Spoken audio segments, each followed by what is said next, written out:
Samantala, sa Eight Clouds Palace sa Fune Continent, isang Duanmu disciple ang nakaluhod na may mga mata na pula at mukha na basa, nagmamakaawa sa palasyo na mamagitan. Nagsumamo siya kay Chi Kung Yong, sumusumpa na ang kwento ay tunay at humihingi ng tulong para sa Duanmu family. Ang kanyang tame time na iyak ay nagdulot ng isang mabilis na sipa. Si Chi Kung Yong, tagapagmana ng Eight Clouds Palace, ay ibinigay ito ng may paghamak, na nagsnap na ang Duanmu Fall ay naglalaro. Ang alagad ay nagkandara pa pabalik, kumakapit pa rin sa pag-asa, nanunumpa na ang bawat salita ay totoo. Nagpilit siya na si Zhong Cheng ay nagtataglay ng isang spiritual embryo divine grade level, madaling supalan ang mystic grade ng kanilang mga family head.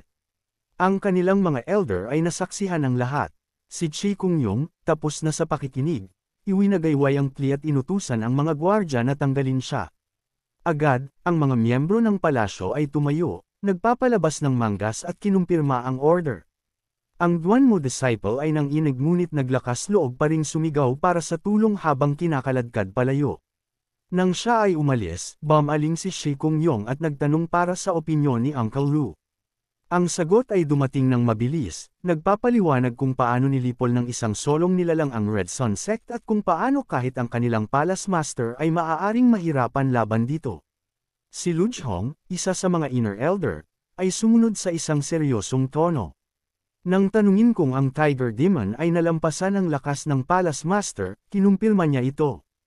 Ang parehong mga chismis at Duanmu ay tumuturo patungo sa Tiger Demon na isang Demon King level entity. Nagbabala siya na kailangan nilang mag-ingat at iwasan ang pagpukaw. Si Chi Kung Yong ay huminto, tinimbang ang babala. Si Lu Zhong ay lumayo ngunit huminto nang muling tawagin ang kanyang pangalan. Inihayag ni Chi Kung Yang na may plano siya. Si Lu Zhong ay tumigil sa lugar at bumalik, ang mga kilay ay nakataas.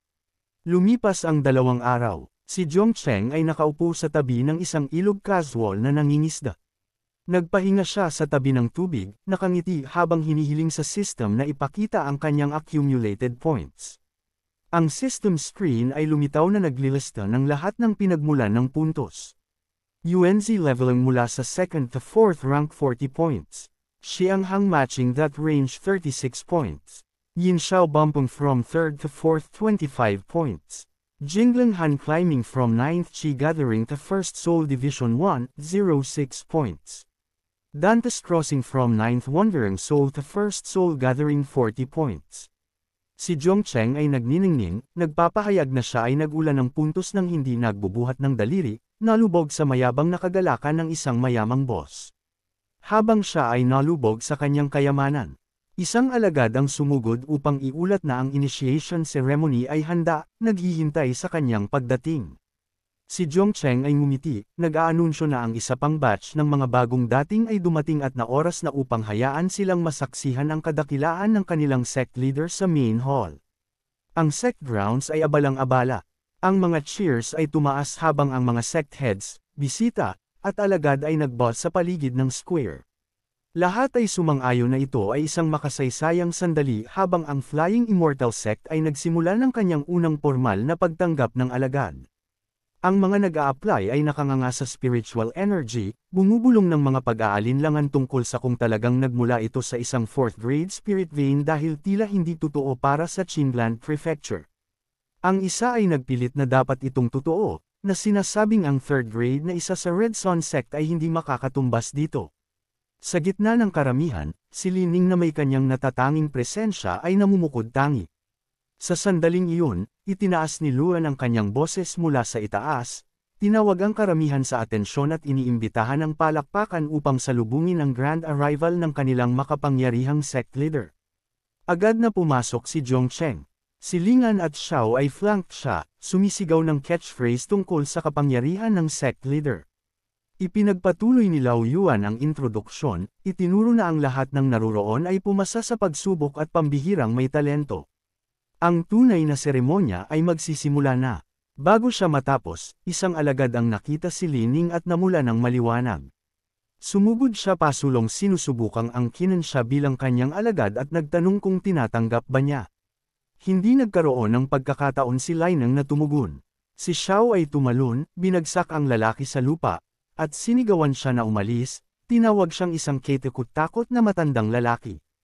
Bumaling siya kay Lining na may ngiti at sinabi sa kanya na ang pagiging alagad niya ay magiging mas maginhawa para sa isang babae. Bago pa sumagot si Lining, isa pang kandidato ang tumakbo papalapit. Sa pagkakataong ito ay si Chin Chang na dramatikong pinunit ang kanyang kamiseta upang i-flex ang kanyang mga kalamnan at inialok na tanggapin siya. Ipinahayag ng may pagmamalaki ang kanyang status bilang ang pinakamalakas na katawan sa Flying Immortal Sect. Ang isang mahaba ang buhok na alagad ay nag-alipusta at sumagot na ang ganoong mga taktika ay kupas at na ang Qinglan Prefecture ay ipinagmamalaki ang sarili sa sentiment. Ang grupo ay sumabog sa isang bickering match, bawat isa ay nagsasabi sa iba na umalis at hayaan si Lining na pumili para sa kanyang sarili. Si Lining ay tila nagsisisi na dumating. Ang iba pang mga aplikante ay tahimik na nakiramay, kinilabutan sa eksena, bumubulong tungkol sa kung ang circle ba talaga ang paraan kung paano tinatrato ang mga elite talent. Nagreklamo sila tungkol sa pag-iingat ng isang tamang pagsubok tulad ng iba. Si Linding ay kalmadong humakbang pasulong at kinausap ang mga elder ng may paggalang, na sinasabing ginawa na niya ang kanyang desisyon. Ang mga nasa paligid niya ay agad na sumagot. Umuungol na ang pagpapaalis ay sobrang biglaan at na kahit ang isang pagsubok ay dapat gaganapin para sa katarungan. Walang nakapansin kay Chi Kangyang na tahimik na nakatayo sa karamihan, ang kanyang mga mata ay nakadikit kay Little Tiger sa malapit. Nagpanggap siya bilang isang bagong recruit. Habang tinitingnan niya si Little Tiger, sigurado siyang ito ang maalamat na Tiger Demon. Ang cultivation nito ay tila napakalaki at hindi mabasa. Ang kanyang isip ay nagmamadali sa pag-iisip na kung maaari niya itong angkinan, ang hinaharap na pamumuno ng Eight Clouds Palace ay mahuhulog sa kanyang mga kamay ng walang tanong. Habang malalim sa kanyang pagpaplano, isang alagad ang lumitaw at sumigaw sa kanyang daan. Ang puso ni Chi Kungyang ay tumalon. Nag-alala siya na nahuli siya. Nang lumingon siya, ang kanyang mga nerbiyos ay nagpakita. Ang alagad, lahat ng ngiti, iniunat ang isang kamay at inialok na tanggapin siya bilang isang alagad, na sinasabi sa kanya na magpatuloy at isagawa ang ritual. Si Chi Kungyong ay naglagay ng isang matigas na ngiti at tumugon ng may peking paggalang. Habang sa loob, sinumpa niya ang matabang hanggal dahil sa pagtawag sa kanya ng Young One, na nagpapaalala sa kanyang sarili na siya ang Young Master ng Eight Clouds Palace at isang Elite 8th Rank Spiritual Embryo Cultivator. Tulad ng para sa kanya, kahit ang sect leader ay hindi kwalipikado na maging kanyang guro. Ngunit hindi niya maaaring direktang tanggihan at nagpigil, pinatatag ang kanyang sarili at naalala na ang sinumang naglalayo ng mataas ay kailangang lunukan ang ilang mapait na kagat ngayon at pagkatapos. Sa pag-iisip na iyon, mabilis na yumuko si Chi Kungyong ng may tamang porma, nag-aalok ng pasasalamat para sa atensyon ng elder, bagaman nakahilig pa rin siya sa pagtanggi nito hanggang sa tumalas ang mga mata ng alagad ng sekta. Ang alagad ay itinusok ang isang daliri kay Chi Kungyong, binasag siya dahil sa paglalagay ng mga heirs tulad ni Lining. Sinabi niya na si Lining ang uri ng henyo na lumitaw minsan sa isang siglo at inakusahan si Chi Kungyong, ang tinatawag na second ranker, ng pag-iisip pa rin na mayroon siyang sapat na clout upang piliin ang sarili niyang master. Ang pagnguya ay nag-iwan kay Chi Kung na sumisiksik sa loob. Kinulat niya ang kanyang noo at gumawa ng isang mental note na kalugan ang dignidad ng matabang alagad sa panahon ng isang toilet ambush sa susunod na araw. Sa pagkakaayos niyan, ngumiti siya ng matigas at sumang-ayon na may katuturan ang mga salita ng elder. Agad na idineklara ng matabang alagad na si Chi Kungyong ay si Yun Chong na ngayon, ang kanyang personal na alagad, at ang pananatiling malapit ay magdadala ng maraming benepisyo. Mula sa itaas, sumigaw si Lon na opisyal nang nagsimula ang initiation ceremony. Sa sandaling iyon, ang lahat ay pumasok sa main hall ng walang pagkaantala. Si Zhong Cheng ay nasa posisyon na, nakaupo at naghihintay. Sila ay sunod-sunod na lumapit upang isagawa ang kanilang mga pagbati. Ang unang lumapit ay isang babae na magalang na nagpakilala sa sarili, na nagsasabing si Wei Miao ay dumating upang parangalan ang sect leader. Sa sandaling iyon, ipinakita ng system ang kanyang mga detalye, tinawag si Wei Miao na average sa potensyal. Inihayag nito ang kanyang gantimpala at binati ang host sa pagkakaroon ng 20 puntos, na nagdala ng kabuuan sa 40,251. Si Zhongcheng ay tila nalulugod at pinaalalahanan siya na ang pagsali sa Flying Immortal Sect ay ginawa silang iisang pamilya. Inutusan niya siyang kunin ang welcoming gift at manatiling masikap sa cultivation upang magdala ng prestihiyo sa sekta. Si Wei Miao ay halos nagningning at mabilis na yumuko upang ipahayag ang pasasalamat. Sa loob-loob niya, tiwala na siya na tama ang kanyang ginawa, ang pagsali sa isang sekta na nagbibigay ng ganoong mapagbigay na regalo mula pa sa simula. Isang tunay na powerhouse sa lahat. Si Xiao ang humawak sa pamamahagi. Si Weiao ay lumapit, magalang na tinanggap ang regalo, at nagpasalamat kay Elder Shu ng walang pagkaantala. Binuksan niya ang kahon ng regalo ng mabilis. Isang nakakabulag na sinag ang tumama mismo sa kanyang mukha, na nahuli siyang lubusang hindi handa. Ang kanyang tulala na tingin ay nagdulot ng agarang kuryosidad sa labas ng bulwagan. Nagsimulang magbulungan ang karamihan, naghahadyas ng mga hula tungkol sa kung anong uri ng item ang maaaring magdulot ng ganoong reaksyon. Nagtataka kung ito ba ay high-grade spirit stones. Mabilis na iwinagayway iyon ng isang tao, na nagsasabing ang sekta ay hindi magtatapon ng mga mapagkukunan na parang candy, at ang mid-grade spirit stones ay malaking bagay na para sa mga bagong recruit. Sumagot si Wei Miao nang hindi na kailangang tanungin. Inangat niya ang bawat item mula sa kahon. Isang storage ring na puno ng high-grade spirit stones at medicinal pills, isang 4th-grade cold steel sword, at isang 4th-grade silver armor set. Tinitigan niya ang espada na parang hinayla siya nito sa ilang fantasy arc. Ang kanyang dibdib ay kumakabog na parang nakalimutan ng puso niya kung paano magpatuloy. Lubos na overwhelmed, halos hindi niya naamin na sobra ito. Hindi lang si Wei Miao ang nanigas. Halos ang buong audience ay napaatras ng sabay-sabay, nagbubulungan tungkol sa kung paano ang mga bagong alagad ay nakakakuha ng 4th-grade treasures na karaniwang nakareserba para sa mga elder. Dahil sa kanyang talent evaluation, ang kabutihang loob ay hindi akma. Ngunit ang mga bagay ay hindi huminto sa kanya. Isa pa ang lumapit. Sa pagkakataong ito ay isang binata, si Du Yu, na lumapit upang batiin ang sect leader. Bahagyang sinulyapan lang siya ni Zhongcheng, masyadong abala sa pagsuri sa system pop-up na nagkumpirma ng 15 bagong puntos, na nagtala sa 40,266. Nangatwiran siya na ang matibay na alagad ay nangangailangan ng matibay na gantimpala. Nagbigay siya ng isang maikling komento at sinabi kay Zia na ibigay ang mga regalo. Agad na binuksan ni Do ang kanyang sariling pakete, na ibinulong na nakatanggap din siya ng isang storage ring, spirit stones, at 4th-grade medicinal pills. Ang mga manunood ay sumigaw muli, ngayon ay kumbinsido na hindi lang ito tsamba. At pagkatapos ay ipinagpatuloy ni Zhongcheng, tumatakbo sa autopilot, naghahadyas ng mga parirala tulad ng, "Ma'am, napakahusay. Kailangan mong magsikap." Patuloy na tumunog ang system sa mga kabuuan, nag-aanunsyo ng 15 puntos, ngayon 40,281, pagkatapos 20 puntos. Ngayon 40,301, pagkatapos 20 pa, ngayon 40,321. At muli, 25 puntos. Ngayon 40,346. Ang alon ng mga bagong alagad na nagniningning sa kasabikan ay nag-cheer ng magkasama, halos nag-chant ng papuri. Flying Immortal Sect Forever, Sect Leader Unmatched. Sa wakas, dumating si Li Ning. Maging si Zhongcheng ay namula dahil sa kanya. Tulad ng iba, magalang na yumuko si Li Ning sa Sect Leader. Sa sandaling humakbang siya pasulong, naglabas ng 2 entry ang system tungkol sa kanya. Li Ning SSR Race Human Nature Hidden Emperor Bloodline Realm Foundation Establishment Overall Evaluation Exceptional Talent Rarely Seen in 1,000 Years. Ang isa pang mensahe ay naglagay ng karagdagang numero na binabati ang host para sa pagkakaroon ng 1,600 puntos na ngayon ay umabot sa 41,946 na kabuuan.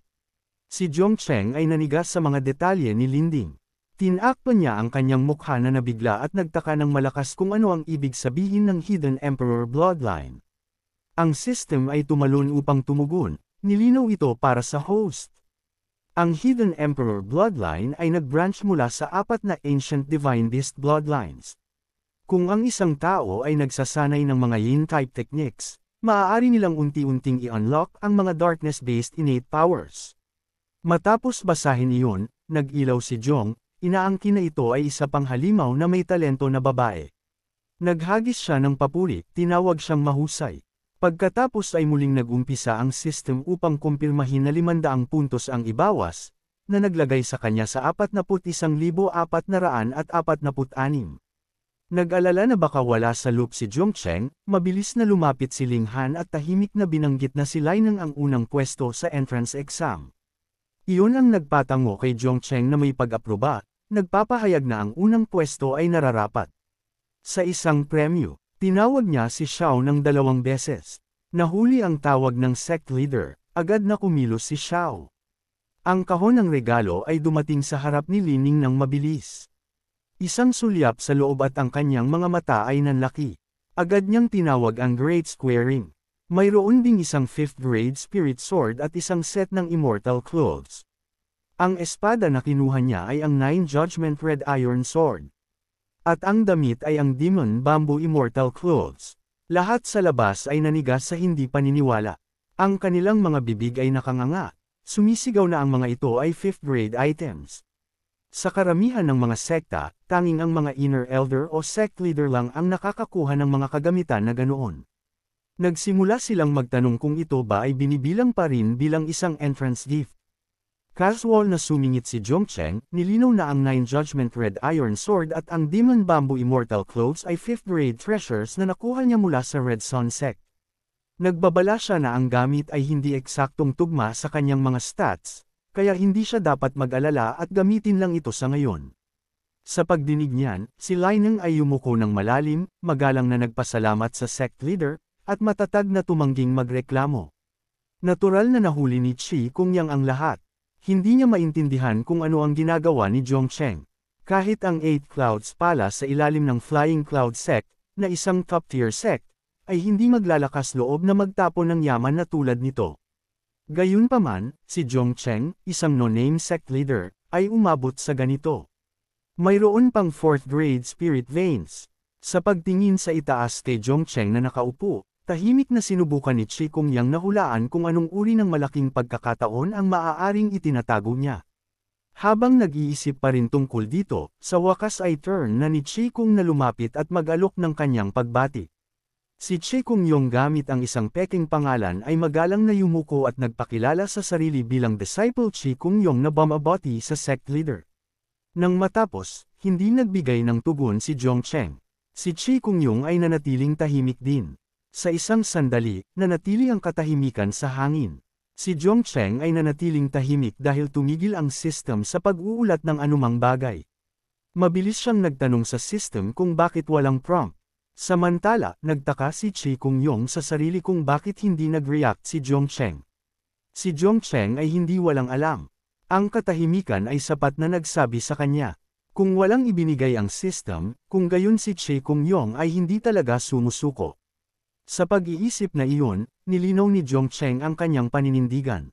Iwinagayway niya si Qiang Yong at sinabi sa kanya na wala siyang pagkakataon, na ang Flying Immortal Sect ay hindi siya tatanggapin. Si Qi Kung Yong ay nabigla sa pagtanggi. Sumabog siya sa hindi paniniwala, humingi na malaman kung bakit. Kalmadong sumagot si Zhongcheng na walang dahilan. Hindi lang niya gusto ang mukha ng lalaki. Si Qi Kung Yong ay halos maputol. Kinuyam niya ang kanyang panga at sinumpa sa katahimikan. Siya ay isang 8th grade spirit platform cultivator, at nagpakumbaba na siya sa kanyang sarili sa pamamagitan lamang ng pagpapakita dito, upang masagasaan lang ng ganito. Ngunit bago pa siya mag-tantrum, nagmarcha si Little Tiger pasulong, nagpapakita ng pangil, nagtatanong kung plano ni Qi Kung na umalis ng mag-isa o kailangan ng tulong sa paghahanap ng pinto. Agad na nanigas si Qi Kung. Nilunok niya ang anumang karagdagang reklamo at nagmadaling sinabi na aalis siya ng mag-isa. Lumabas siya, mapait. Bago pa man makalabas sa pinto, bumaling siya upang maghagis ng huling matalim na tingin. Bumubulong nagagantihan siya ni Qi Kung Yong at pagsisisihan ito ni Zhongcheng. Matapos umalis si Qi Kung Yong, mabilis na nakatuon ang karamihan sa mga alagad na pumipili ng kanilang mga master. Sa sandaling iyon, turn na ni Li Ning. Napansin ang kanyang pagkaantala, nagmadali si Lu Yuan na sandutin siya upang pumili ng isang elder. Inihagis niya ang lahat sa kalituhan sa pamamagitan ng pagtawag para sa sect leader. Ang iisang sigaw na iyon ay nag-iwan sa karamihan ng Flying Immortal sect na commandant sa pagkabigla at maging si Zhongcheng ay nanigas. Pumalya siya sa isang madaliang pagtanggi, itinuro na bata pa siya, nakadikit sa kung saan sa pagitan ng 13 at 15. Hindi rin nagpigil si Ling Han. Kumunot ang noo niya, humakbang pasulong, at sumagot na nakakagulo ito sa hierarchy, humihingi na malaman kung saan napunta ang mga patakaran. Iyon ay hindi nakakatuwa kay Lin Ning, na malinaw na naiinis. Mabilis na kumapit si Dang Chen sa paninindigan ni Ling Han, sumasang-ayon na ang mga bagay ay hindi maaaring umikot ng ganito at nagpapahayag na wala siyang intensyon na mag-train ng mga bata. Sinabi niya sa kanya na maghintay ng 2 taon pa. Nagbigay si Ling Han. Sumagot siya na ang 2 taon ay hindi aayos ng anuman. Kung kukunin ni Lin Ning si Zhongcheng bilang kanyang master, siya ay tumalon ng diretso sa elder status. Ano ang iisipin ng ibang second-generation disciples sa puntong iyon? Iyon ang lubusang nagpatigil kay Zhongcheng. Umubos siya ng 2 beses, bumulong ng isang bagay na malabo tungkol sa pagkuha ng mga master, at huminto. Pagkatapos ay bumalik siya sa sarili, naglagay ng isang seryosong tingin, at sinabi kay Lin Ning na si Elder Ye ang mas mahusay na pumili. Sigurado, ang sekta ay lumalawak, ngunit ang batayang kagandahang asal ay mahalaga pa rin. Hinikayat niya siyang magpakabait at tanggapin si Elder G. Hindi man lang natigatig si Lineng. Sa sandaling natapos siya, nagpout siya at nagpakawala ng isang matalas na jab na si Elder G ay hindi karapat-dapat sa kanya, at lalampasan niya rin siya sa kalaunan. Ang tanging master na karapat-dapat sa kanyang oras ay ang sect leader. Si Ling Han, na nakatayo ng malapit upang mahuli ang lahat, ay tila handa ng sumabog. Naglabas siya ng matatalim na tingin gamit ang kanyang mga mata, ngumuya ang kanyang mga ngipin, at umungol na si Linding ay labis na punong-puno ng kanyang sarili. Dahil lang sa mayroon siyang kaunting talento, hindi ibig sabihin na maaari niyang pretuhin ang lahat bilang tanawin. Nagbabala si Ling Han sa kanya na maghintay hanggang sa talaga niyang malampasan ang kanyang kasalukuyang master bago maghagis ng mga titulo. Sa sandaling iyon, itinupi niya ang kanyang mga braso, lubusang hindi humanga. Tumanggi si Linding na umurong. Inihagis niya ang mga salita pabalik, naninindigan sa kanyang pangako. Inihagis ni Ling Han ang parehong salita pabalik muli. Ang tensyon sa pagitan nila ay sumabog sa hangin ng napakalakas kaya't maging ang mga alagad sa malapit ay nanigas. Si Zhongcheng ay hindi immune dito, ngunit mas mukha siyang sawang-sawa kaysa anupaman. Tinitigan niya ang 2 maapoy na tingin na nakatuon sa kanyang direksyon at bumulong ng kanyang pagkadismaya sa hindi pagkuha ng isang piraso ng respeto bilang sect leader. Nagreklamo siya na ang 2 ay tinatrato siya na parang isang premyo sa paligsahan. Pagkatapos ay nang walang partikular na dahilan, bumantong hininga siya at bumulong ng isang bagay tungkol sa kung paano ang 3 babae ay gumawa ng isang drama. Si Xiao Xia, na nakarinig mula sa gilid, kumunat ang kanyang mukha at ibinulong ang kanyang pagkalito tungkol sa kung ano ang kinalaman niyan sa kanya. Sa oras na natapos ang lahat, ang umaga ay nasunog. Si Zhongcheng ay nakalubog sa kanyang upuan at casual na inihayag na ang recruitment ay opisyal nang tapos at aalis siya upang ayusin ang mga detalye. Ang natitira na lang ay ang pagsisikap para sa mga puntos. Sa sandaling sumandal siya sa isang bihirang sandali ng kaginhawaan, sumugod si Little Tiger mula sa labas. Ang mga kamay ay nasa baywang, ang mga mata ay nagliliyab, sumigaw siya kay Zhongcheng dahil sa pagpapanggap na mayabang ngayon. At si Zhongcheng ay dumula sa kanyang leader persona ng may sanay na kadalian. Tinitigan niya ang nanghihimasok at umungol kay Little Tiger na bumalik sa kanyang pwesto o malalagay sa panganib na matanggal sa trabaho. Hindi man lang commandant si Little Tiger. Ninisihan niya at nag-alipusta na si Zhongcheng ay walang karapatan na magbanta habang siya ay bahagyang nakakapit sa sarili. Nagbabala siya na huwag sisihin si Grandpa Tiger sa pagpigil sa katotohanan na ang lalaki na sinipal niya kanina ay talagang mayroong isang 8th grade spirit platform level na mas mataas kaysa kay Zhongcheng mismo. Agad na napaatras si Zhongcheng. Tinitigan niya sa hindi paniniwala at naglabas ng isang matalas na pagtanggi, nagtatanong kung itinubli ng lalaki ang kanyang cultivation. Si Little Tiger ay namula sa pagmamayabang. Inangkin niya na habang si Zhongcheng ay maaaring mahulog sa murang trick, siya ay siguradong hindi. Ang ekspresyon ni Zhongcheng ay dumilim sa pag-aalala. Kumunot ang noo niya, lumubog sa kanyang upuan, at maingat na nagtanong kung ang lalaki ay isang especially iya. Nagsimulang tumawa si Little Tiger. Nakatukod ang mga braso. Ninisihan niya at nang asar na ang act ni Zhongcheng ay mas makinis kaysa sa kanya. Hula niya na napagalit ni Zhongcheng ang ilang faction mula sa Flying Cloud Prefecture, at ngayon ay gumaganti sila. Si Zhongcheng ay tumahimik. Kinuskos niya ang kanyang baba, ang mga mata ay gumagala habang nagsimula siyang timbangin kung aling major sect ang maaaring nakabangga niya, dahil ngayon ay kasama na ang isang 8th grade spirit platform cultivator. Mukha siyang nalulumbay sa labas, ngunit sa loob ay halos naghahadjas siya ng confetti. Si Little Tiger, nahuli ang kakaibang kislap sa kanyang mga mata, ay nagngingit-ngit. Inisip niya na ito ang perpektong oras upang gumanti, sirain ang mga summoning talismans, at lumayo ng malaya. Hindi siya nag-aksaya ng oras. Sa sandaling sumiklab ang ideyang iyon, naglagay siya ng isang masamang ekspresyon, kinipot ang kanyang mga mata, at inialok na habulin ng lalaki kung magbibigay ng salita si Zhongcheng. Si Zhongcheng ay nagpanik. Pamalya siya sa isang defensive posture, iwinawagayway ang mga kamay, nagmamadali na pakalmayan si Little Tiger. Nagkandara pa siyang ipaliwanag na wala pang ginagawa ang lalaki, sinuri lang ang lugar, kaya hindi na kailangang umabot sa ganoon. Sa panunood sa kanyang pag-urong, mayabang na napagpasyahan ni Little Tiger na natatakot si Zhang Chong. Lalo siyang naging mayabang, sigurado na si Zhongcheng ay natamba sa sandaling nalaman niya ang lakas ng kalaban at inisip na ang isang hanggal na madaling kalugan ay nararapat na paglaruan. Sa pag-iisip tungkol sa mga tao ng Flying Immortal Sect na kailangang magbuhos ng tsaa at magdala ng tubig para sa kanya, sabik na inipitch ni Little Tiger ang ideya na kung susuko si Zhongcheng at ipadala si Daang at ang iba pa upang maghintay kay Grandpa Tiger, sasali siya at lilipulin ang mga puwersa sa likod ng batang iyon. Sa pagdinig nito, ang noo ni Zhongcheng ay kumunot, at itinaas niya ang kanyang kamay, nagpapaalala kay Little Tiger na mag-focus sa kanyang trabaho at manatili sa labas ng mga bagay na hindi niya concern. Si Little Tiger ay nanigas sa galaw, naglabas ng isang pipi na a. Si Zhongcheng ay mukhang kakaibang animated ngayon, tinatakpan ang kanyang mukha habang nag-iisip na ang force ay maaaring malampasan kahit ang Red Sun Sect, at na ito ay nakakakilig. Ang buong reaksyon ay walang katuturan kay Little Tiger. Mabilis siyang umurong, bumubulong na si Zhongcheng ay tiyak na naging mas masama at dapat ay may dinaramdam. Sa 8 Clouds Palace, sumabog si Chi Kongyong sa pinto gamit ang isang sipa at sumugod sa loob, pinapanood siyang ngumuya ang kanyang mga ngipin. Kalmadong nagtanong si Lu Zhong kung ang plano ay nabigo. Si Chi Kongyang ay lumubog sa upuan na sawang-sawa. Nang banggitin ito ng kanyang tiyuhin, hindi siya nagpigil at hayagang kinumpirma na walang nangyari.